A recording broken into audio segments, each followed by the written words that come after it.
that one? Press this one. Press this one. Press that one. Okay. Ready to go? All right. Everybody, please join your palms and bow. 4 great vows. I vow to deliver innumerable sentient beings. I vow to cut off endless vexations. I vow to master limitless approaches to Dharma. I vow to attain supreme Buddhahood. Okay.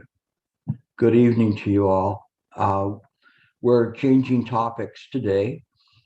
This is kind of was spurred on by something that Kitty had a question of in my mind work forum, and I responded to her, and then realized where her difficulty was in terms of understanding the Dharma, and it's something that I think quite a few people are trapped in, and that's why all the sutras spend so much time trying to disentangle us from these kinds of problems. Actually, last night I was reading, I think it was in the Sutra of 8,000 Lines, and the Buddha was talking about, no, excuse me, it was a Sheng Sutra, and the Buddha was talking about this cloth that he had that had 6 knots in it,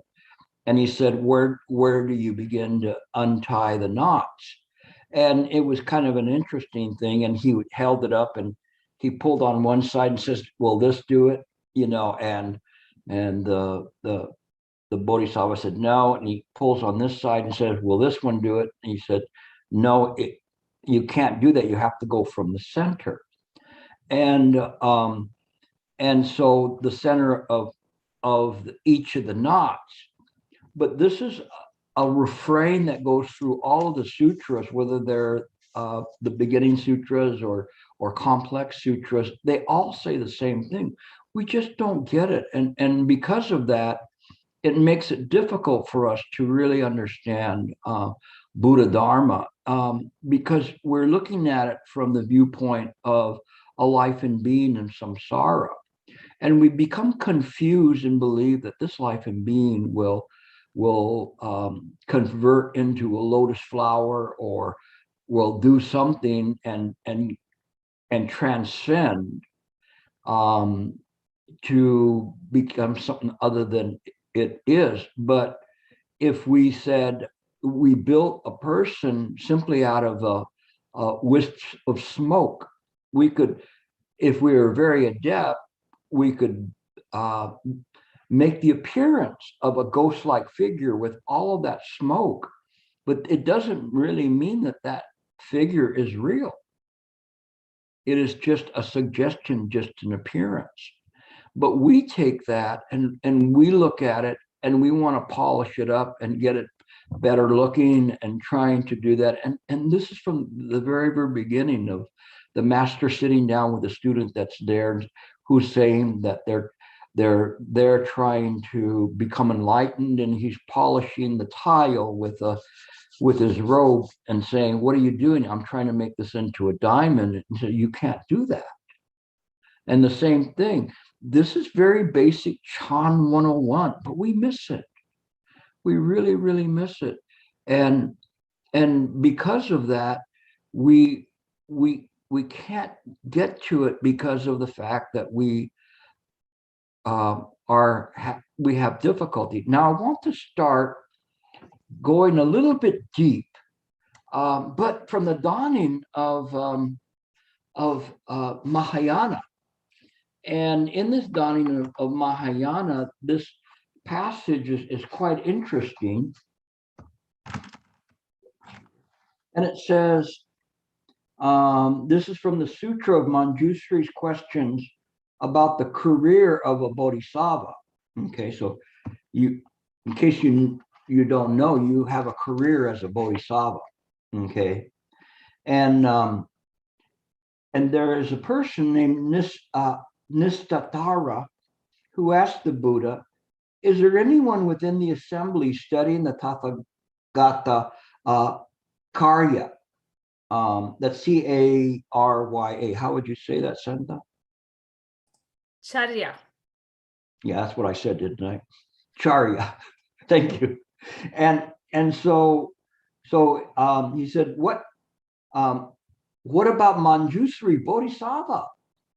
And the Buddha replied, Nistatara, it is like a person going to the great ocean, called the place of the precious, priceless Mani jewel.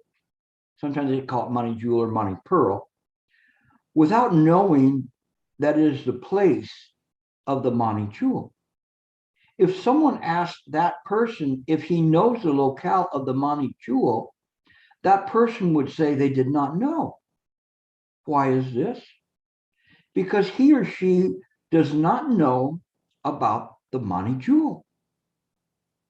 Nistatara. There is now a jewel here. And without your knowing, why? Without knowing it, there is the Mahayana within this assembly. He says everything there. This is the dawning of Mahayana. And here, this term that he was using, let me go back and say, the Tathagata Charya is the path of the Tathagata. And so they finally settled on Mahayana, but then at the very end, they used this term Mahayana. And at this point, this was not something that was readily been used before. So this is the dawning of this use of this higher vehicle or higher path. So what is this higher path? Does anybody know what the higher path is? He's talking about this. This is the Mani jewel. You should know what the Mani jewel is. Anybody know? Nobody. Well, that's good because you're here, and that's why you're here, so we can practice together and look into this. Okay. But it's something very, very important for us, and it's all in the different sutras, the treatises of the masters. The Chan masters are always talking about this. We had before, I was talking to Harry Miller about come on, brain, I just lost it. The use of the term Vaipulya. How would you say that, Santa? Vaipulya. Vaipulya. Okay. And so this term meant something to him, but it meant something to me, as I understood it to be that there are certain sutras that have the essence of let's say this Mani pearl within it. And they all speak to the same thing, maybe in different words and ways of proceeding, such as Harry was talking about how the Lotus Sutra uses a lot of stories to bring forth this kind of an understanding, where some of them just cut right to the chase and they go right directly to it. This Mani pearl, it's very important because we talk about Mahayana, but we need to know, why is it Mahayana and not Hinayana, the lesser vehicle? Why is it the highest vehicle? What makes it the highest vehicle? I can't believe you guys don't know this at this point. I've been talking about this for probably 4 classes. Okay. Compassion. No, see, 10-point deduction. But I'll give it back to you because at least you tried. So 0 points. But not bad. Mahayana, that we would think that that's what the difference is, right? But some of you are sitting back going, I'm not going to ask because that's one of Gilbert's trick Chan questions. It's not a trick. I hope you get it right from the very beginning. What makes Mahayana, the highest vehicle, the highest path, the highest practice? We don't seek nirvana. We seek to make sure everyone makes it out before we do. We deliver innumerable sentient beings, and we put them first. Okay, and what's the kicker about delivering these innumerable sentient beings? Vows. What? The Bodhisattva vows. The vows. They don't exist. They don't exist. It's an aberration. They're an aberration. So then how do they appear? Is it Mind, because they are everything. self? Hold on. Mark first and then the next one. Go ahead. They appear in the mind, but everything is mind. And then somebody said something? I'm sorry. Yeah, this and because they are self nature. Because of the self nature? They appear of causes and conditions in the mind. Everything is mind. Okay. We're getting a little bit closer You to all it. have the Buddha nature. So what is the highest path? Buddha nature. Ekayana. Ekayana. And what do we know about Ekayana? Santa. Pratikya Samatpada. Pratika Samapada. Okay. Everything's We're- created by mind. All right. This guy got the brass ring. Everything's created by the mind. Remember all of them, even the last retreat, I talked about this and the master was saying, remember we're talking about the shortcut?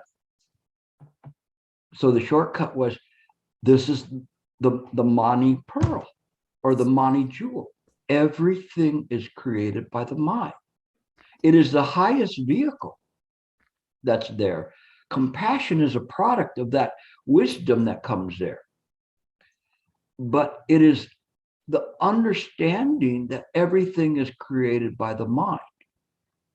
So when we begin to look at this and we see this, when they're talking about this jewel, then they're saying it's right here.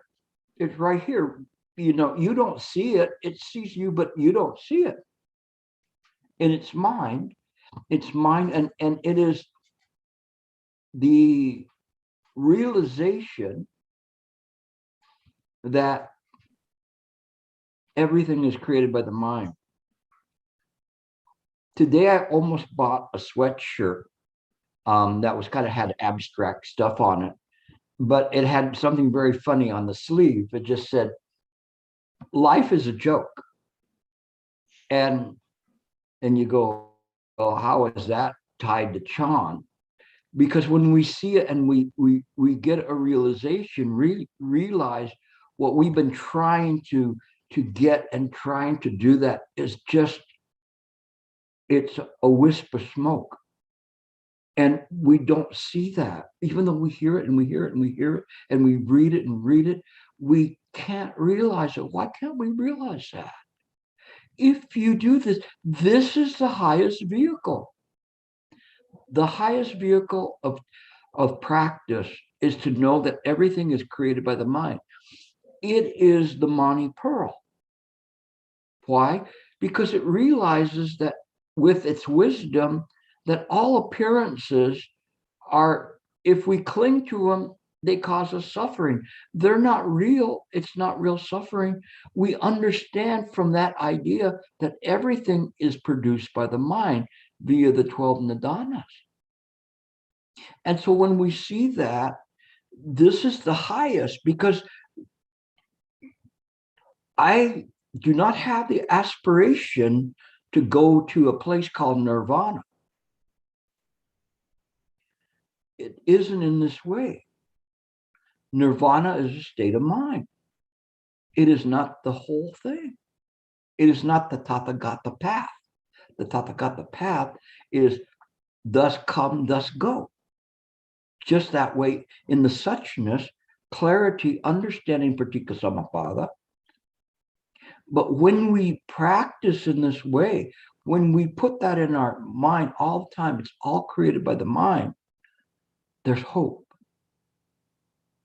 There's compassion. There's understanding.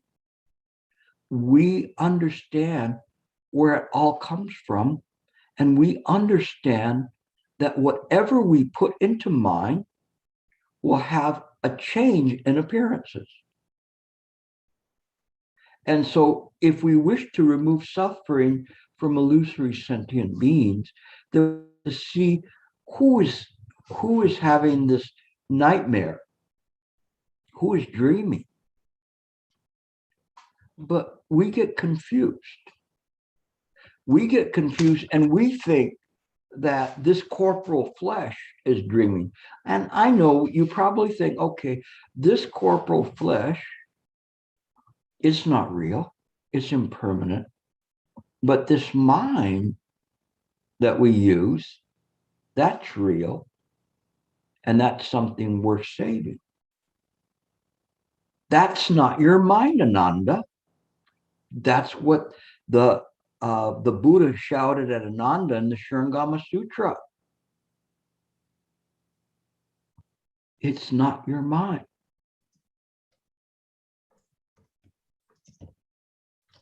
You have to make the jump. The key to it, the Mani Pearl, is everything is created by the mind. This is the shortcut. Remember, we talked about the shortcut before. This is the highest level. And you'll see in the sutras, well, they'll say to practice in this way or this way, that's the lesser path because it takes you longer to get there. So this is not something that comes from the words themselves, but it comes from a realization when you begin to look at it. And you have to see behind the curtain to see there is no you there, no life in being. The Buddha is inconceivable. Yet we want to conceive, we want to get it. Get what? Get what we already have. This is the highest level. The highest level is you already have it. It is the Mani Pearl. Everything is created by the mind. So you don't dispel the dream. You function in the dream, knowing it's a dream, but you're now in control. You're steering the course of this dream. Why are you there? Because there's still slumbering aspects of mind that are trapped in this dream, cannot wake up. And when we see that and we cannot wake up, then we're just going round and round and round. And you see this in all of the sutras, all what the masters are talking about. And they're bringing up the points that we're trapped there, just like that knot, the 6 knots in the cloth that the Buddha was saying. So how do we unravel it? No, we have to go right to the direct part. Even Shifu, he talked about that we have to understand it's like a spoke, and all the dharmas are connected to the hub. The hub is mind. And so when we see that, we understand it's connected in this way. Now, these kinds of analogies are probably, antiquated, 2,500 years, we don't really understand hubs anymore and how important they are. We're not using ox carts or anything anymore, but it is important. You could say the hub of all these computers that are all tied together, and everything runs through that. And so it's something that we have to keep awakening, reminding ourselves that this is a dream. Keep awake. Don't fall into it. The moment you fall into it, then you have problems again. But let's see how different sutras and dealt with this. Very simple one was in the Platform Sutra, and you know the story, or at least most of you do. I'm not going to give you a long version of it, of Ning, who was in the kitchen, and he was relegated to pounding rice because the master was afraid that other people would cause him harm if they knew his level. But meanwhile, the fifth patriarch was Hong Jin. He was trying to find a successor. So he had asked them all to put down a verse that explained their understanding of Buddha Dharma. And so Shen Shu, he was the eldest of the monks and the more respected of the monks that were at the temple. But he was afraid of writing a verse, so he put it on the Chan wall so that everybody could see it. But if it was bad, then he wouldn't claim it. Already, there's already too much self there. But he wrote it on the wall, and it was saying, the body is a Bodhi tree, the mind like a bright mirror stand, time and time again, brush it clean, let no dust alight. And when we talk about this and say, let no dust alight, what we're saying is that we keep the mind very, very clean all the time. We practicing so that there's no defilements that come into the mind. When the fifth patriarch heard this, he said, very good, have the monks commit this to memory. So the monks were going around reciting this verse. And Hui Ning was in the kitchen, and he heard the verse and said, show me this verse. And he goes, where is it at? And he says, it's the Chan Hall. I says, take me to it. And he saw it, and he says, this does not fully complete or have a complete understanding of Buddha Dharma. And so he asked one of the monks to write another verse on the wall right next to it. And of course, this is a fight between northern and southern schools and Shen Shu and Hui Ning. But nevertheless, it is also important because what Shen Shu was saying was it was the practice element of this that we have to practice as sentient beings to try to get through. And Hui Ning went directly to the source. And so he said, originally, Bodhi has no tree. The mere bright has no stand. Originally, there's not a single thing. Where can dust alight? And so he's saying, where can there be defilements? And so this was important.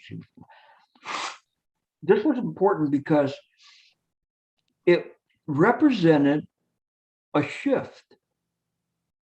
And this is a shift that went from Hinayana or Theravada to Mahayana.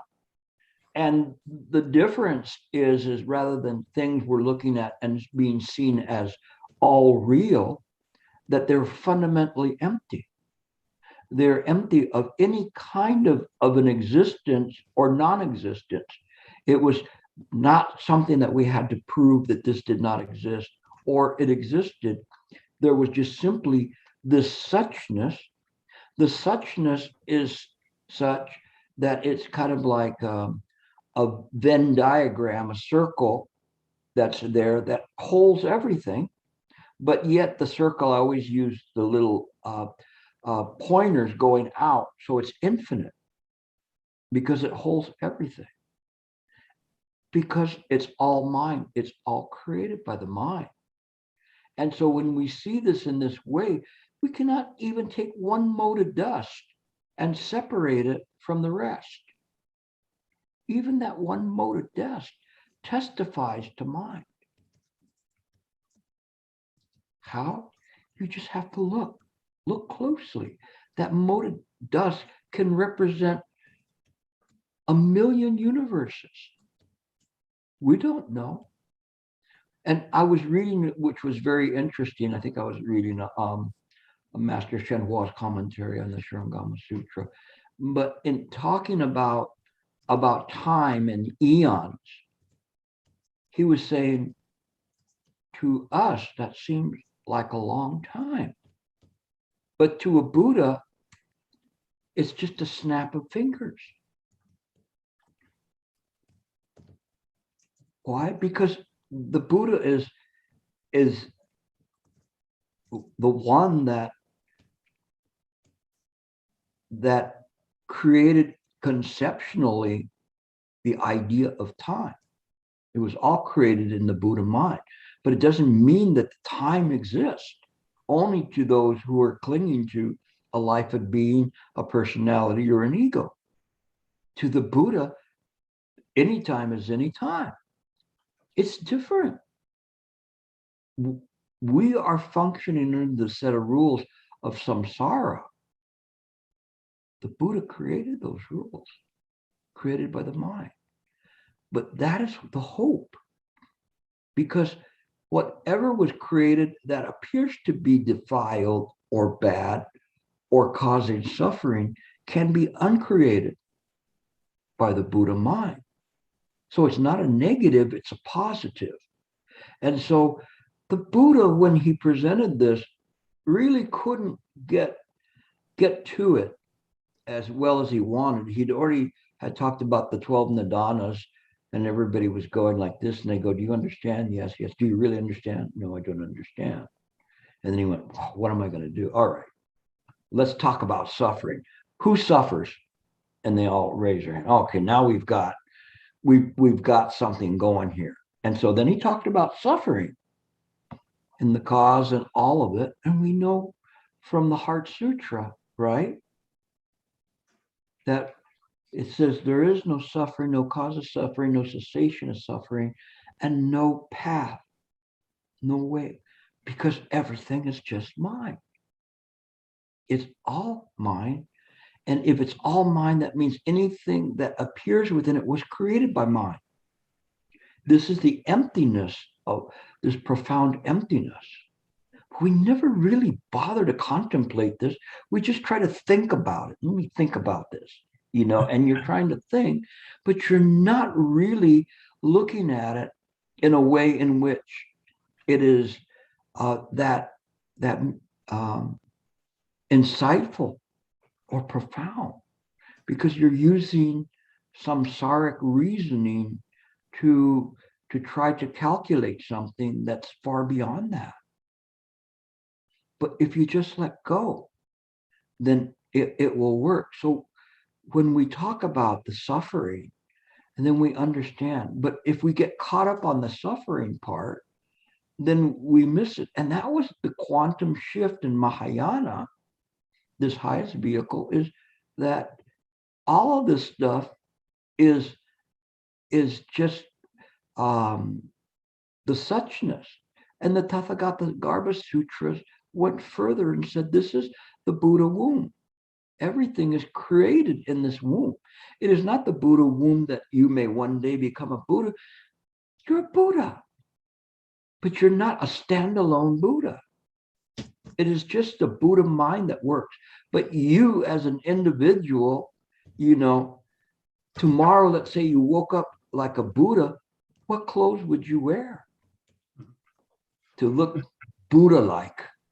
Would you wear something like from 2,500 years ago and then go to work or school or even out with your neighbors, and they're going, would you go to a toga party or what? Life's a joke. Huh? Life's a Life's a joke. joke. Life's a joke. I mean, so the thing is what we're looking at is that we cannot anthropomorphize Buddha, but we try. We try to drag this body with us. And even if we just say, okay, I'm going to leave this rotting carcass we call Gilbert out, but I'm going to keep going. But that's what the Buddha was very careful about with Ananda, saying that's not your mind. Don't get confused. This is where Kitty was confused in terms of this, because she wants to bring and say, well, how do we make a sense of all of this stuff? But it's pratika samappada. It's there. And we understand how the causes and conditions appear. And at the very essence of that is it's all created by the mind. Okay. So that was the issue with Shen Shu and Hui Ning. And I won't get into more about this.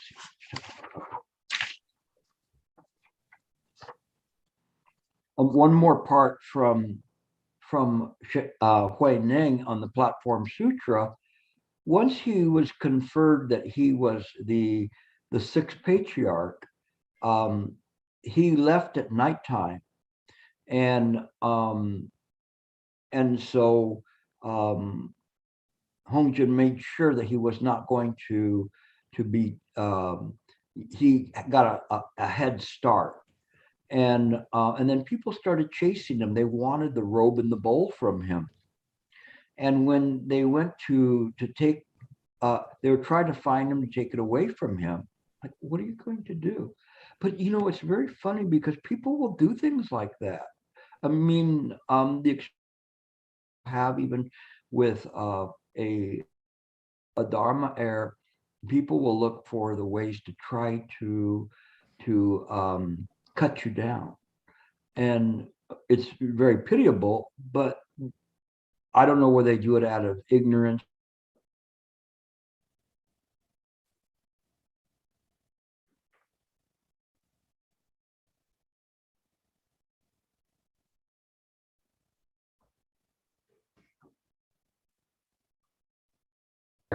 Is reach the level of an awakened mind such as Hui Ning, but it does happen. You guys can hear me, right? My thing was saying it's unstable, but maybe it was just talking about me. We lost you for just a minute or so in the middle.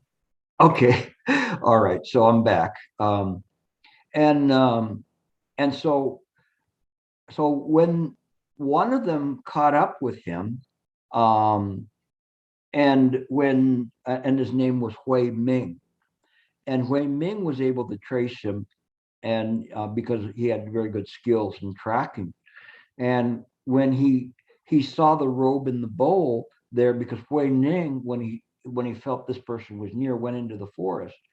So Hui Ming went to pick up the robe in the bowl. He couldn't lift it. So this was beyond his comprehension. How could I not lift this robe or this bowl? This doesn't make sense. So then he just shouted into the forest, I don't come for the robe and the bowl. I come for the Dharma. And so Hui Ning appeared. And this is a very important part,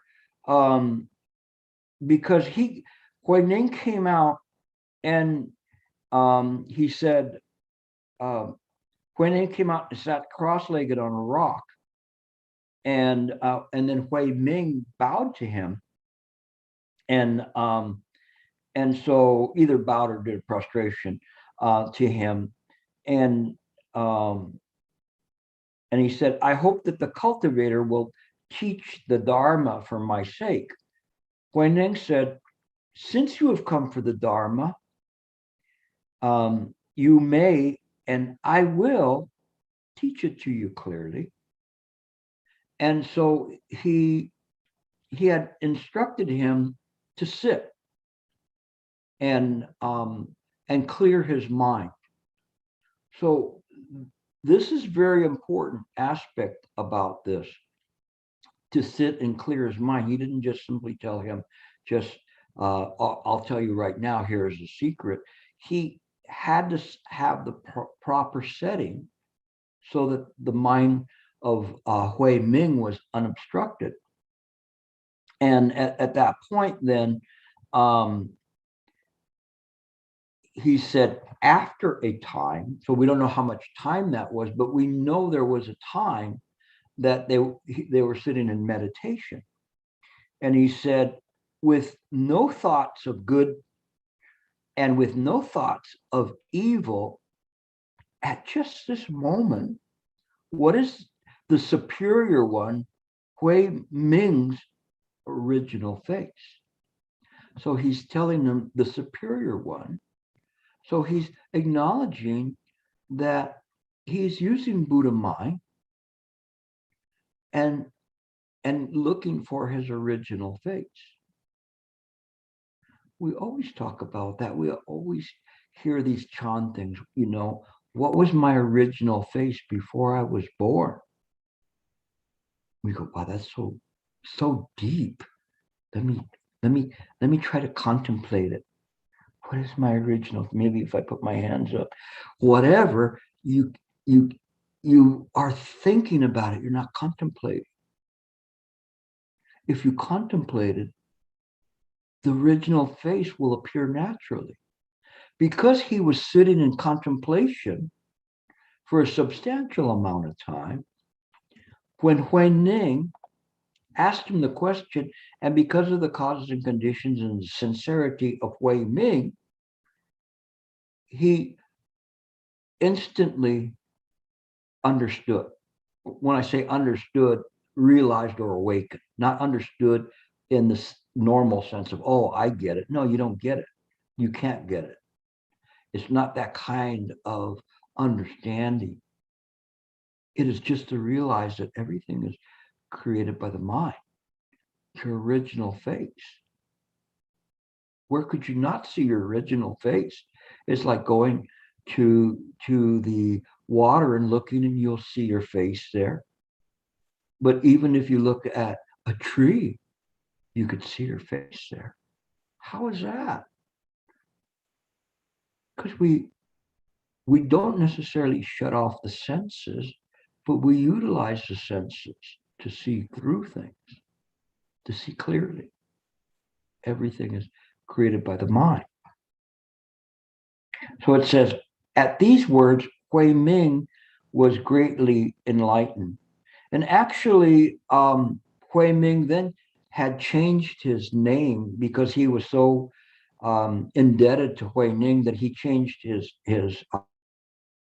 so that not to be confused, but also as just a gesture of humility to Hui Ning. He got it. He got this original face. Okay. Now we get to the Diamond Sutra and see what the Diamond Sutra has about this topic. It says, Subhuti, do not say that the Tathagata conceives the idea, I must set forth a teaching. So he says, don't say that the Tathagata says, I'm always tell you, don't call me a teacher, please. I don't teach anything. If you really want to follow me, don't call me a teacher. I don't care what you call me, but don't call me a teacher. There's nothing to teach. And so this is what the Buddha is looking at, and he's saying, he says, for if anyone says that the Tathagata sets forth a teaching, he really slanders the Buddha. The reason is because what are we going to learn? What is this wisp of smoke going to learn? It's a dream. How do you teach a dream? Can we? Whole class? Actually, sort of, because I'm purportedly teaching a bunch of puffs of smoke right now. But actually, I'm not teaching you anything. Why? Because you're empty. You're neither real nor not real. You're just a conjuring of a magician. Who's the magician? The Buddha. It's all created by the mind. How could I teach a mechanical puppet anything? Can't you see that? Can't you awaken to that? There's nobody there. There's nothing to be enlightened to.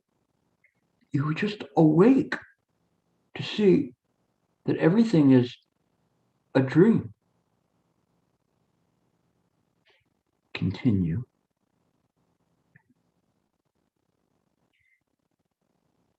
As to any truth declaring system, truth is undeclarable. So the enunciation of truth is just a name given to it. Thereupon Subhuti spoke these words to the Buddha. World honored one, in the ages and in the future, will there be men coming to hear a declaration of this teaching who will be inspired with the belief? The Buddha answered, Subhuti, those to whom you refer to are neither living beings nor not living beings. Wow.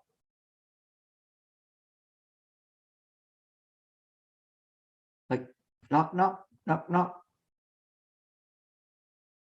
Those who you refer to are neither living beings nor non-living beings. Wherefore, because Subhuti, these living beings are not really such, they're just called that by name. This is what we have to come to awaken to. When we awaken to it, your mind will not be confused about these terms. They'll not be confused about not being taught anything. How could you teach anything? The only thing I want to do is awaken the Buddha mind. How is that? It can't be known from this side. It is something that one has to experience. One has to sincerely set upon this, although we, as Subhuti was saying, oh, well, you're teaching these beings, where the Buddha probably said, I just said I don't teach. And so then he said, well, they're neither living nor non-living. So what does that mean? Where does that get you to? If the Buddha is going to tell you they're neither living beings nor non-living beings, what is he talking about? It's like Nagarjuna and the Madhyamika school. You have apparent reality and absolute reality. But the apparent reality is also neither existent nor non-existent. It only appears within mind. It does not have an independence to it that we can call it anything. We call it conventionally within the samsaric realm, but it doesn't have a name. It's even to call it mind is conventional. We use that term. We use the Tathagata. Why we use the Tathagata versus mind? Because the Tathagata is just thus come or thus gone. The suchness of things, this is the awakening to how mind works. All appearances are created by the mind. When we use this, use it like a mantra. Everything you read in the sutras will make sense. All you have to do is open up the book and then just say everything is created by the mind. It will make sense to you. If you realize it, much more the profound meaning that you will find there. You will be learning amongst the bodhisattvas and the Buddhas. But right now you are as well. You just don't realize it. You look around, I don't see anybody around here. Okay, let's see, where are we at?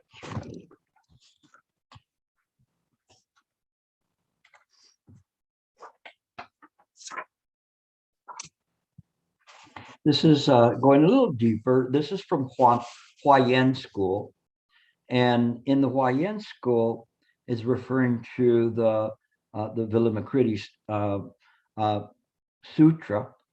And it says, therefore, the Vilamakritti Sutra says, don't use born and dying mental activities to expound the teachings of the characteristics of reality. So what it's saying is, don't use the conditional mind to try to define the what reality is. You can't. You can't, because you say something, say that this is a stapler. I hold it and say this is a stapler. You know, it's made out of metal, different kinds of metals, and it has paint on it and fake wood there. Like, we're really fooling ourselves about the fake wood, but I guess, you know, we're fooling ourselves about us as well. But the thing is that you can't find reality that way. It can't be self-proving, and it doesn't work that way. I remember when I was young, there was a group called Firesign Theater, and they were talking about, they were making a play about Shakespeare and the rightful heir to the throne, and so the person is the heir, but he's dressed like a pauper. So he says, so the other guy's saying, how do I know you're really the true rightful heir to the throne? So he pulls out a dagger and he shows it to him, and it says, I am he of who he speaks. And the guy says, that's proof enough for me. The humor has faded in the last 40 years or so. But in any case, the thing is it's self-proving. And it cannot be self-proving. That's what Nagarjuna went to refute in what he was saying. You cannot say, I think, therefore I am he of who he speaks. I am here, so therefore I exist. You can't prove yourself that way. And that's what you're trying to do. Every single day you try to prove that you exist. You don't see it. If you could suspend this fallacy, this joke, then you can penetrate. And your original face will be clear.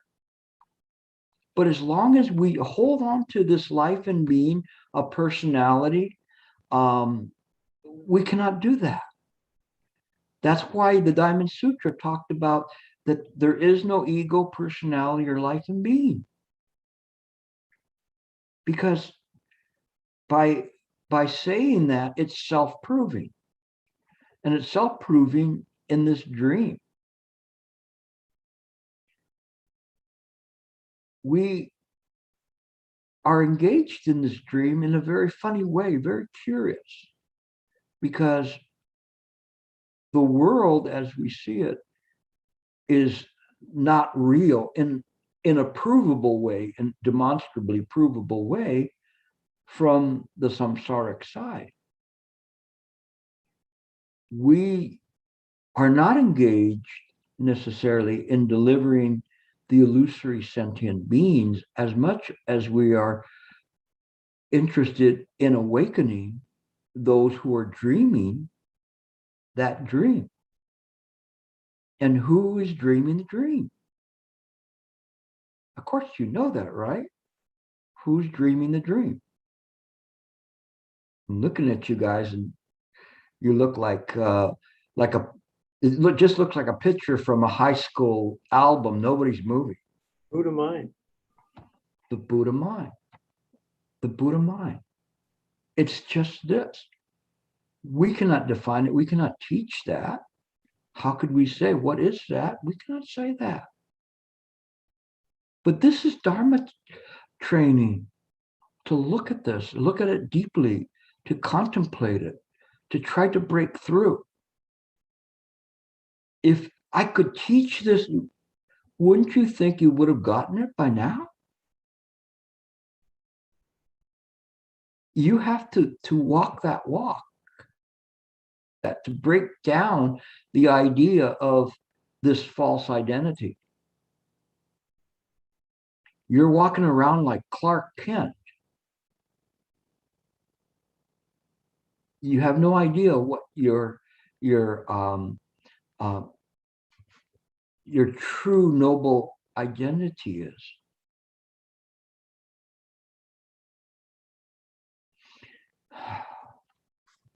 Okay, so where were we at?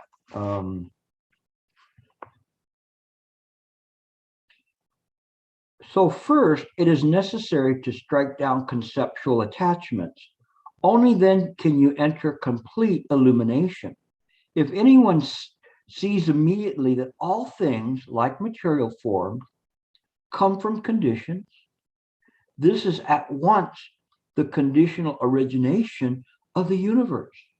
If you can see that this came from causes and conditions, paticca samuppada, you break the code to the entire universe and beyond.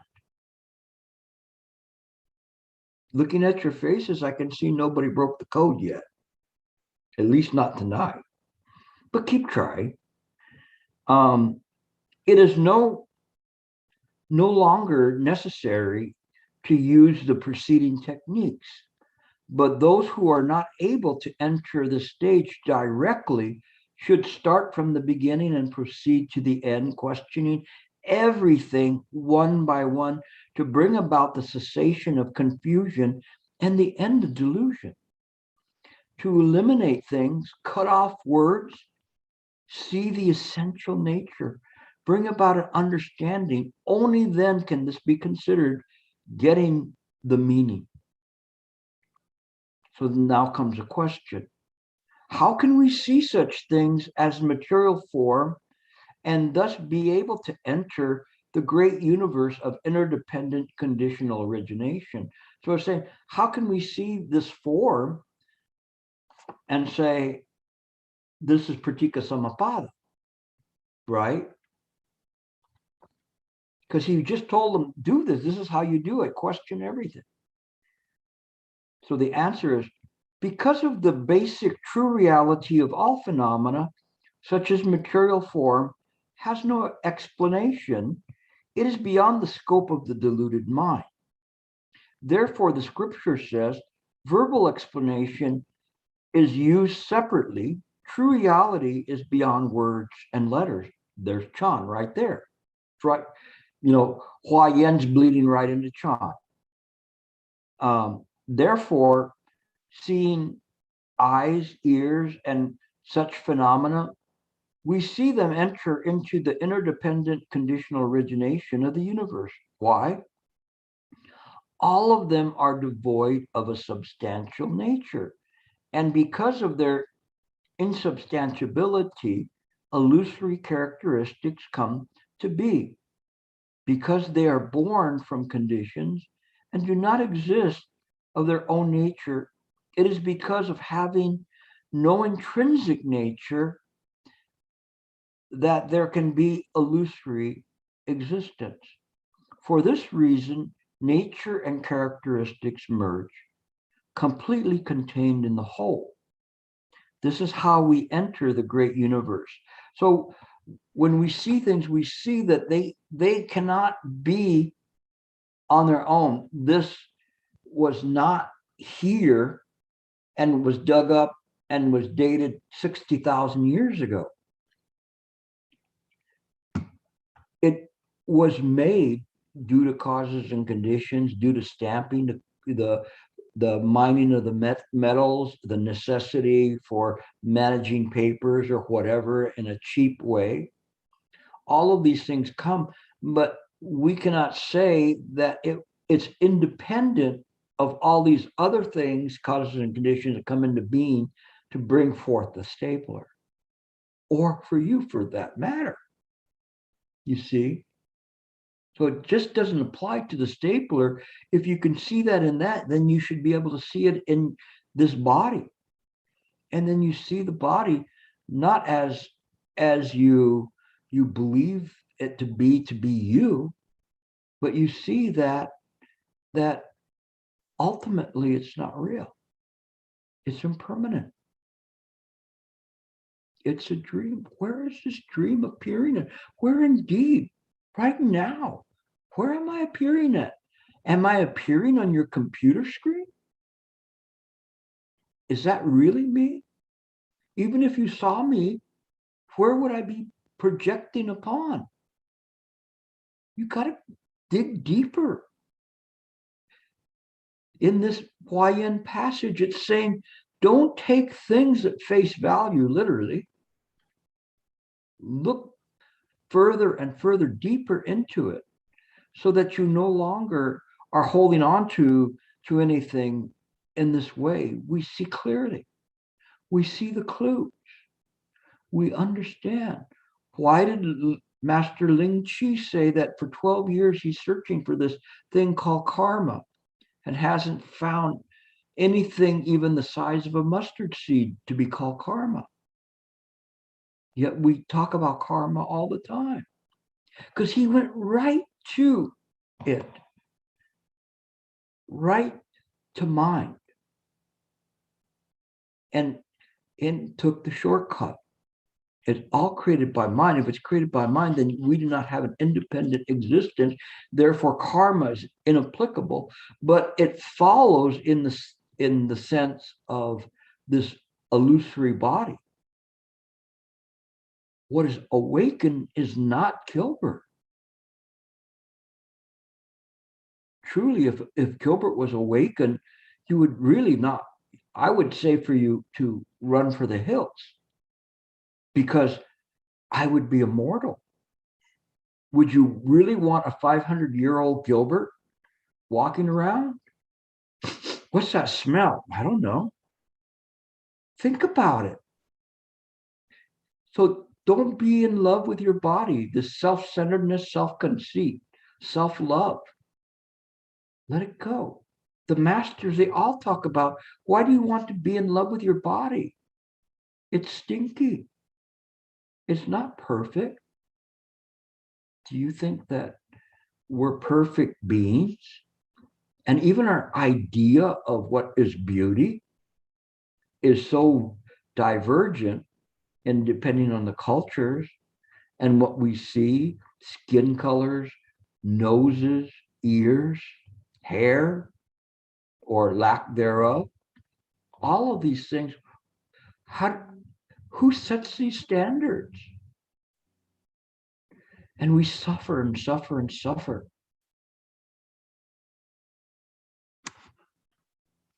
But we don't have to. We simply have to awaken. I cannot do that for you. You have to look through this. Even as much of beseeching that I'm doing, it is just simply a wake-up call. But if you just keep going over and slamming the slumber button, for how many eons are you going to slam that slumber button? It's very unfortunate. But this is what we must do. We have to see this in the correct way. This is right view. This is the Mani Pearl. You should rejoice. This Mani Pearl. You know why? Because if you give the Mani Pearl to somebody, I have the perfect Mani Pearl. Here's a Mani Pearl, right? Kind of. And I go, here, what are you going to do with it? I want to be the most richest man in the world. Well, you still die. Well, I want to live forever in a 500-year-old body. I want the most beautiful woman in the world. She could be with you, but she doesn't want to be with a 500-year-old body. Whatever you do, whatever you have with this Mani Pearl, it's not that way. If somebody hands you the Mani Pearl, they go, what do you want? I want people to wake up. No, but what do you want here? I mean, you can have whatever. No, I don't want anything. I want to give it away. No, I'll take the donut. That's about it. No, then I want everyone to have a donut, a jelly donut in the world. You know, it's silly. But when we do the thing in the right way, that Mani Pearl is a wish fulfilling gem. Why? Because it takes us away from the suffering. Even though it's illusory suffering, we see right away everything's created by the mind. It's immutable. It's forever. This body is not. Gilbert is not. Gilbert's sense of being Gilbert is not. You have to go look further. Really dig further, and then you will find. Okay, Ron Sheng, you have a question. We're in the question period now. Yeah, Gilbert. I think the level is kind of related when we learn talking to Hui Ming without thinking of the good and the evil at this moment. What is your original nature? And this is when you talk about when Huiren say you don't have karma, the size of master. That's the same level, right? This when it's with the mind and there is no self. So my question is that how can we? This is definitely not a normal without thinking, good or without thinking evil. I mean, even if you teach me now, I cannot realize the same way as Hui Ming. So so I still want to get beneath it. What is the right thing to do? Wake up. Wake up, get the goose out of the bottle. And then that is knowing. But trying to solve the problem from this side, you cannot do that. No matter how much you try, you cannot solve this problem because it is part of the knot. It is conditioned so- mind. Cannot use conditioned mind to. That's correct. Yeah. Okay. That's correct. It's a conditional mind, so it will not produce that which you are seeking. I'm not telling you that Rongchen should not seek, but Rongchen should use the right tools.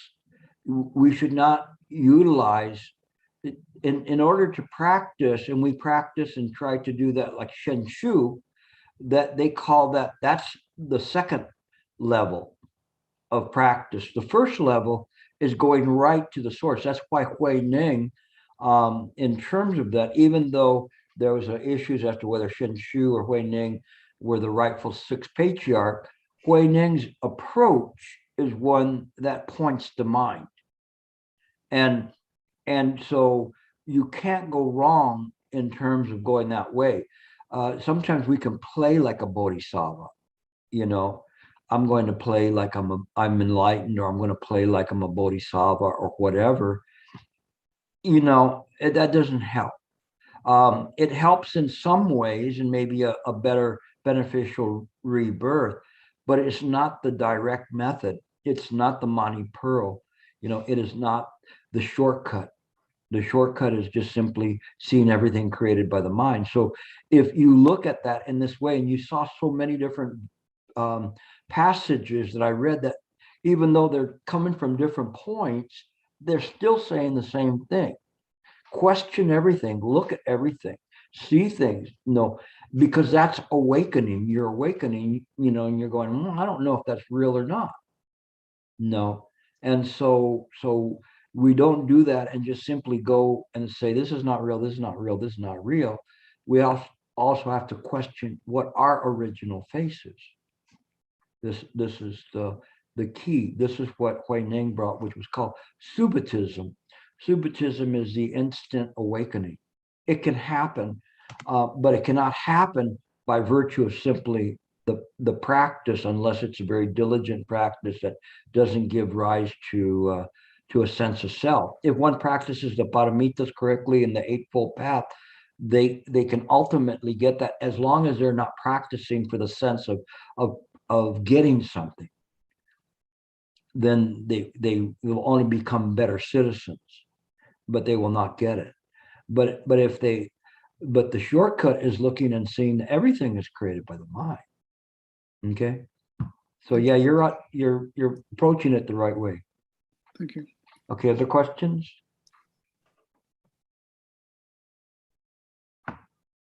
No questions? Yeah, well, Mark has. All right. Go ahead, Mark. So how does one achieve samadhi, or how does one bring forward this doubt sensation or the contemplation? It's like contemplation is not a skill we develop in today's society, or in samsara. And even if I'm bought in, I'm sold, everything is mind. And so if I want to open and awaken to that, how do I give rise to that contemplation? Because even if I reflect on that, I still have that thought in mind that everything is mind. I'm using the thinking mind to bring forward that everything is mine. What you do is you stay in the present moment. You begin to learn what contemplation really is. Okay, your question's a good one, because your question is what is contemplation? Contemplation is not the use of thought or the non-use of thought. It is simply the mind still without any kind of a conditioning of what's passing through it. It's seeing things as it is, in terms of that we know that this appearance is not real. We know that it has a cause and it will produce a condition. So we are simply clear about that. And then the contemplation is one where we just simply, we can sit, and we don't produce thought. We don't produce successive thought. Thoughts can come into the mind because it's natural that they'll come in. Appearances will come in, but we don't take the bait. So we're like a wise old fish going. I've seen so many of them take the bait and boom, next thing they know, they went into the light, And so actually there was like a little minnow that came back down and said, I saw it. And they go, you saw what? I got hooked, and I went up and there was a bright light there. And then they looked at me and they said, it's not your time, go back in. So they threw him back in. That's a joke, sorry. But the thing is that we see the things as they are clearly. We don't try to fabricate anything about them. You'll get it. Simply just like what in the Huayan passage was, you question everything. You see everything is just is a dream, and it little by little it will clarify. By its own nature, it will clarify. We don't have to purge the mind, okay? We don't have to act enlightened. We just simply see things as they are. We use the intrinsic nature of the mind to view the conditioned reality. So you have to contemplate that to see how that works, okay? But your question is right on where it should be, okay? All right, Harry. Gilbert, I was wondering if I could read a brief passage from Dogen, which is saying much of what you've been saying. Okay. Go ahead. Yeah. So this is from the Shobo Genzo. It's with the particular essay is Within a Dream, Expressing the Dream. So Dogen writes, All Buddhas express the dream within a dream. Every dewdrop manifested in every realm is a dream. The dream is the glowing clarity of the 100 grasses. Do not mistake them as merely dreaming. Without expressing dreams, there are no Buddhas. Without being within a dream, Buddhas do not emerge and turn the wondrous Dharma wheel. The Dharma wheel is no other than a Buddha together with a Buddha and a dream expressed within a dream. Simply expressing the dream within a dream is itself the Buddhas and ancestors, the assembly of the unsurpassable enlightenment. And then later on, he says, awakening and dreaming from the beginning are one suchness, the genuine reality. And this has to be contemplated. Yeah. I mean, to get to really get to what Dogen is talking about, this dream within a dream, and what we're talking about, because you have to balance it with the fact that the Buddha says it cannot be known by his 32 marks. And so there's a thing, is the Buddha realm a dream, you know, and is mind just as kind of a homostasis, this kind of self-contained thing that once it awakens from the dream, it's just mind, but that's the Buddha mind. But we are looking at these kinds of appearances, but there's a knowing that Dogen is saying in the passage, and it's very, very tricky, very profound, but very, very tricky, you know. That's something that perhaps you can post on Mind Work. Oh, sure. And because it's profound, but it really is, how would you say? It's not a piece of cake. It's not a piece of cake, but it is something that in and of itself presents what appears to be contradictions from the viewpoint of samsaric reality. Mm-hmm. So it is very interesting, but that pouring into it, and I would say boring into it, can produce some realizations. And what he's really stating there is the knowing realization. And so he's showing it as a done cake, but it isn't a done cake from the words. It is from his knowing the inconceivability of things by virtue of the realization of mind. So it's a wonderful passage, but it's one that can have you chasing your tail. You know, is one of, sometimes we see these passages and we say, oh, they're so wonderful. They sound so good, or Gilbert was waxing eloquent today. What does it mean? You know, I don't know, but it sounded really good, you know, because it has to be something that we have to really pour your heart and soul into it, you know, and to do it. But yeah, I mean, me listening to what he was saying is wonderful, but even as he's saying it, it's bringing up in my mind some incongruities from the samsaric side, which aren't there. One of the things that's kind of very interesting is that if one gets some forms of realizations, the apparent contradictions from the samsaric side are resolved. And they're resolved in a way which one looks at it and goes, what? Well, this is a joke. Sorry to come back to that, but this is a joke, you know, like who is reciting the Buddha's name? Who is reciting the Buddha's name? Who's reciting the Buddha's name? Now you tell me who's reciting the Buddha's name. And no. But the answer isn't in words. It's not even in the recitation of who's reciting the Buddha's name. It's like a dog chasing their tail. Very interesting. Okay, other question. Oh, let me see. Angie, go ahead. Yeah, Amitofo, Gilbert. Amitofo. My question is about the 4 elements. How can we understand the elements like, earth, water, fire, air, and some say space, right, as the 5th element. But in the context of everything is made from the mind, or everything is from the mind, all appearances are the mind. This is all mind. Illusion is mind. Dream is mind. How can we understand the 4 elements? Thank you. The 4 elements are just simply, they're all created by the mind.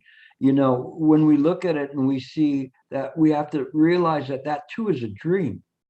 There's no fundamental principle to the elements beyond the dream itself. The dream creates the principles upon which the elements appear, and that the principles and let's say physics that govern those elements are simply created by the mind. So we look through them and we see that things that are there, we can use them as a way of understanding that this body is not as it appears to be.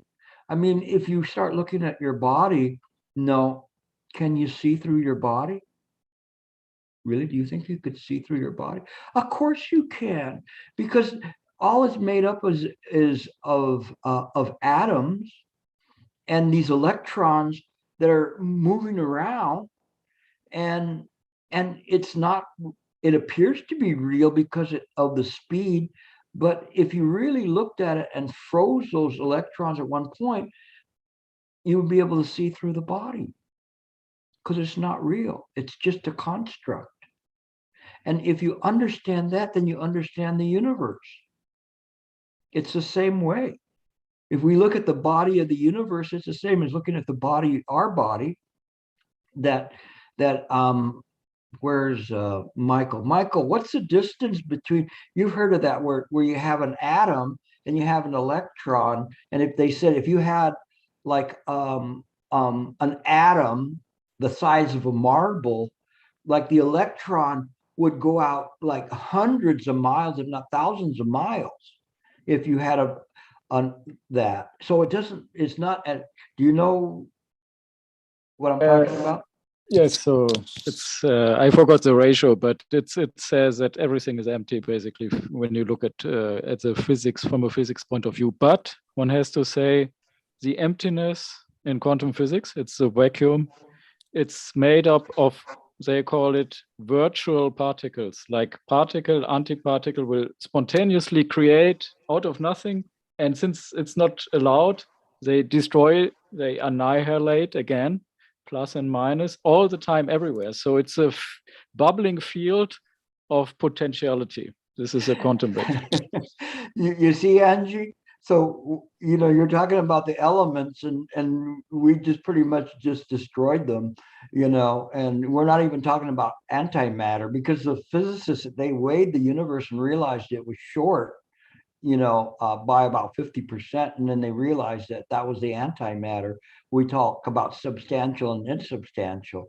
So it's kind of interesting, because when we begin to break down stuff, then the elements, all these things that we use to study and follow, or the 5 elements from the Chinese medicine, all of them, they're all constructs, they're all conditional. So when we see that, then we're able to break it down. So you use the Buddha Dharma to break these down, and you see, and what was interesting about Buddha Dharma, they were talking about these subatomic particles 2,500 years ago. How did they even know that? Very incredible. But anyway, hopefully that answered your question. So if not, then ask it again after you've had a chance to kind of contemplate this, okay? Yeah, thank you, Gilbert. It does help. Thank you very much. Oh, you're welcome. Okay, Michelle. Amitabha, Gilbert. Amitabha. Well, this is a very inspiring lecture. I appreciate it. And we talk about a lot about a dream and dream of the dream and awakening. Well, we know that Buddha come to the world. The mission is to awake everybody from the dream, right? Yes. So I try to understand what would be how it looks like when you awaken from the dream. I know this is beyond the words and the letters, but can we say that when you truly awaken from the dream, what you get is just like everything, you just realize that everything just the mind and the Buddha nature. And that's what they call the original face.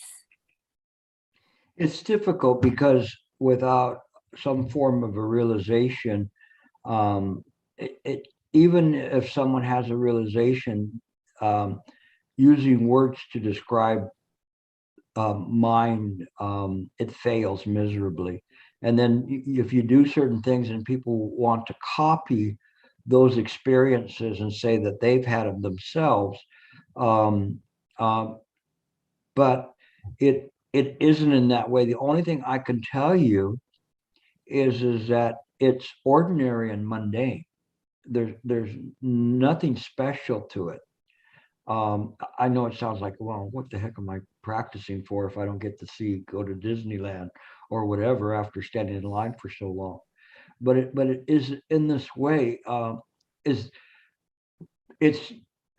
maybe the realization sometimes can be humorous as to been chasing your tail for so many years when it's right there, like Master Baizong said, right at the tip of my nose. Or he said that another time he said that it wasn't until this moment I realized my nostrils pointed downward. And it appears, well, that's not like, sounds like, I'm like Sheng going flying through the whole universe and bouncing from here to there and shaking hands with the Buddha and high-fiving the bodhisattvas along the way. Yes. But it is something that is beyond conceptualization, and it's definitely worth going for, because then you everything begins to fall into place and make sense. But I mean, to say, okay, it is like this or that, it's not. We don't concern yourself with that. Just concern yourself with looking into this world and realizing that it is a dream, and it will come to you naturally. It'll come to you, and you'll see it, and you'll see something that is useful for you. When we talk about original face, it's kind of like understanding what you can do with this body, and that's pretty good. Anything else, I can't say it's like a box of a dozen jelly donuts. It's not in that way. But it's like universes of jelly donuts. So it sounds like this is the question supposed to not be asked. And No, once it's okay. once you get an answer, then that's not an answer. Yeah, but the thing is, yeah, but ask your questions. You should ask questions, and people are afraid to ask questions. But you see, I don't dismiss your question, and I address it because it's important to address it. I've been where you're at, and in trying to do that, and that's why I said when one gets a glimpse, it's so humorous, as to our condition and what we were doing and how you're just like working on the Watto and working on the Watto is, and then you go, that's it, but anyway, I probably already said too much, but thank you for the question. Well, thank you. Okay, any last questions? Gilbert, can I ask a question? Maybe not very relevant, but still. If everything is created by the mind, why do so many religions believe that we are all created by some entity, God, or whatever? We are not here by virtue of our own karma or predilections. We have been created by someone. Why do so many religions independently have this idea? Out of fear, the fear of the unknown. We want, some of it is out of fear, some of it is out of populace control, to control the population, you know. So you say, if you don't do this, then the boogeyman's going to get you, or you're going to go to hell. And so they anthropomorphize the idea of the creation of the universe by someone in their own image. That's why the Diamond Sutra was so careful to say the Buddha cannot be known by his 32 marks. So there's not a Buddha sitting on a throne somewhere messing with people and say, you know, today you're going to get a flat tire, you know, or you know what, I'm going to give you in the lotto today. It isn't in this way. The reason that I study Buddhism is because of all faith systems or understandings of how things work. It is the closest to making sense about things. It fits more parts. To me, you know, I'll be honest, it does not all the parts yet fit, but the more I realize, the more the parts fit. But they fit in a way that makes sense in terms of how things are there, you know, and these projections, you know. And then when I look at it, kind of my pet peeve type thing was that if this world was created by a god or gods, then I would say, like Woody Allen said, that God was an underachiever. Because if I was a god, you know, I wouldn't want to say, okay, well, you're going to be born with this, you're going to die of this, you're going to get this, you're going to break your leg, you know, your crop's going to fail, you know, you're going to die in a war, you know, you're going to die of pestilence or whatever. Why would you want to make a world like that? But when we look at things and we see Pratika Samappada, we don't see a central figure, a monistic figure that is guiding and making everything happen. And still there's free will that's involved in this. And once we understand how it works, there is some form of deliverance, but not in a way that we think. It's not like we're all going to get on a boat and go to nirvana. It isn't in that way. But nevertheless, it makes sense. But religions are made because people have a fear that, you know, where am I going to go after this? I don't know. Well, you're going to go with the spirit in the sky. All right, that's good. So that works that way. And you go, I'll buy into that. I mean, it's better than saying that nihilistic and nothing happens afterwards. But even with nihilism, it's difficult to support that, because nevertheless, there's projections that are occurring. Whether or not those projections are real or dreams or real dreams or unreal dreams, it's something else, but something is happening. So we have to kind of take a look at it. So this is why I follow it, because it makes sense. The others that are deity-based, there's what they call the heterodox religions or belief systems. There's flaws in them. I mean, really big flaws. And when I was a young boy, even as early as 6 years old, you know, I saw through those flaws, and it bothered me a lot. So I was not like the perfect student to be stuck into a Roman Catholic catechism class, which I was forced to endure. And I drove the teachers crazy because of the questions. But this is the questions, you know, that I had, and keep going, and this is what we have to do. So when you look at these things, you have to see it, open your eyes and see it, and weigh it out, you know, and see the same thing with Buddhism. You shouldn't go with your eyes closed with Buddhism either. You know, you look at things and you see what makes sense. about all of it. That's what's really, really important, is to see how it fits. Does it really, really work? That's what happened to me. I mean, obviously I wasn't what you'd call a prime candidate to become a Buddhist as much as you are, right? But here we are. And we get this, because something resonates in us. And as I look at all the people's faces, I'm going, okay, well, not too many of us, there's quite a few of us that are coming from outside an Asian influence, or we're, let's say, born into the culture that would be more likely to believe this.